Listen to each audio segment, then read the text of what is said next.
O brilho no olhar já não é mais de alegria, para tudo ao seu redor. Sentimento de agonia toma conta do seu peito, coração em desespero. Tenta acreditar que é somente um pesadelo, esperando o sol raiar pra poder se levantar, caminhar até seu filho e poder lhe abraçar. É triste saber, mas o que pode fazer? O mundo lhe tirou o seu motivo de viver, traz a marca no rosto que estampa a tristeza. Se sente sem abrigo, totalmente indefesa. Vejo o sofrimento no olhar de cada mãe que perdeu quem mais amava pro seu filho. Imaginava ser um arquiteto, se pá um empresário, mas nunca um bandido do revólver ser escravo. Isso aqui não é novela, é a pura realidade. Não tem cena de tristeza, nem atriz de maquiagem. O choro é verdadeiro, a tristeza é inevitável. Dos seus olhos caem as lágrimas que nunca ficam no passado. O tempo passa, mas elas não se ausentam. Traz à mente a lembrança que te atormenta. Lembrança de uma criança que sorria, jogava bola, que gritava minha mãe eu te amo, lhe abraçava e corria pra escola.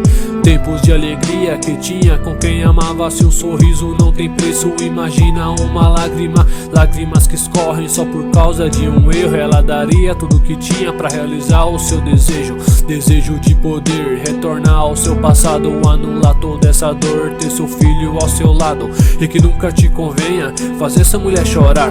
O anjo mais perfeito que foi feito pra te amar, que nunca te abandona, do seu lado sempre está. Não importa o seu erro, ela sempre te amará.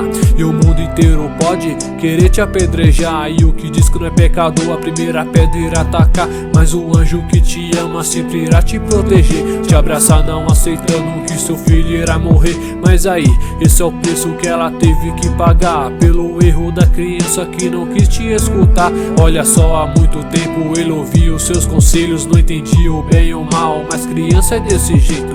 O erro mais recente seria a inocência. Pivete convivendo com o mal da violência. Drogas pra matar, o sistema financia. Armas, pó e pedra pra acabar com a sua vida. De longe o anjo chora, implorando para Deus: por favor perdoe meu filho, esse mundo corrompeu. O mundo lhe oferece de bandeja ilusão, tênis, carro e moto, vadia e mansão. Passa o tempo e a flor começa a murchar. O que era tão bonito começou a despedaçar. Aos poucos o anjo vê sua criança se perdendo. Tão pouco foi o sorriso que se foi com o momento.